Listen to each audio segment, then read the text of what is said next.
सप्तम श्रेणी गणित कंटिन्यू करथिला आज होला त्रिभुज धर्मर अभ्यास कार्य 7.1 करिबा पिलाने तमे बुझिया पई अभ्यास कार्य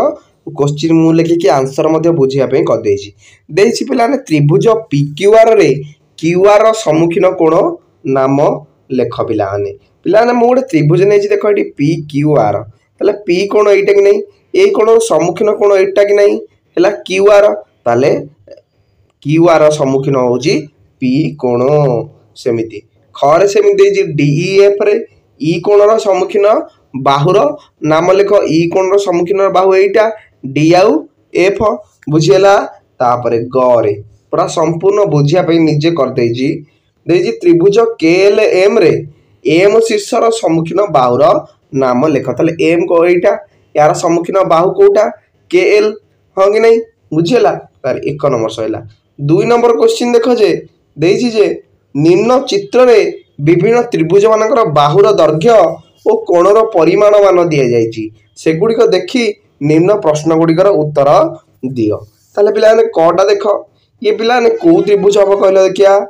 पिलाने यार बाहुर दैर्घ्य देछि 4 सेंटीमीटर 7 सेंटीमीटर 5 सेंटीमीटर ताले तीनोटी जाक बाहुर दैर्घ्य अलग अलग आमे जानिचे त्रिभुज रे पढिचे जेउ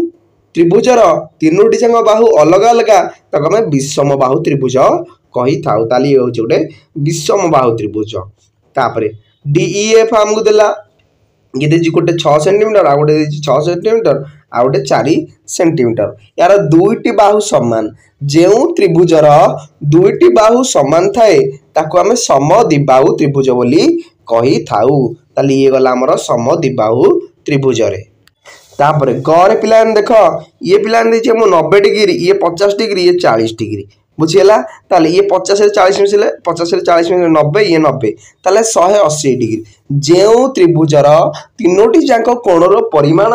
मिसिकी 180 डिग्री हुए सी होउची गोटे समकोणी त्रिभुज ताले कमे गोटे समकोणी त्रिभुज बोली कहिबा तापरे देखो पिला माने ये आमु केते देछि गोटे देछि 5 सेंटीमीटर गोटे देछि 5 सेंटीमीटर ये गोटे 5 सेंटीमीटर जेउ त्रिभुजर तीनोटी जाक बाहु समान ताकू आमे समबाहु त्रिभुज बोली कहिबा ताली ये समबाहु त्रिभुज होई गला तापर देछि PQR Q पिलाने केते देछि 110 डिग्री जेउ त्रिभुजर कोनोटा हैला कोन 90 डिग्री रु अधिक किंबा 180 डिग्री रु कम ताको हमें केउ त्रिभुज कहू ताको हमें गोटे स्थूलकोणी त्रिभुज बोली कहू ताले ये गोटे होई गला हमर स्थूलकोणी त्रिभुज बुझिला ये हमर कोन पिला माने जेउ त्रिभुजर कोण हैला कोन 90 डिग्री रु कम